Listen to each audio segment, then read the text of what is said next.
iju mmiri dakwasịrị n'afọ 2022 na Anambra steeti.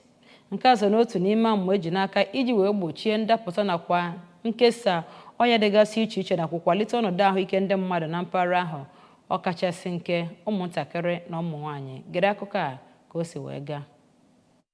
Ya bụ obodo karịrị 20 nakwa ebe ndị ahụ dị iche iche bụ ndị iji mmiri metụtara bụ ndị jikọrọ aka ọnụ wee kene ndị UNICEF nakwa ndị Swedish International Development Cooperation Agency (SIDA) nakwa ndị Central Emergency Relief Fund (SAF) maka enyemaka ha n'ebe ahụ o metụtara. Ya bụ mkpocha bụ nke ejikwa nwayọ na-eme n'usoro site na Anambra East na West wee ruo Ayamelụm, Ọgbaru nakwa Ọkanọt.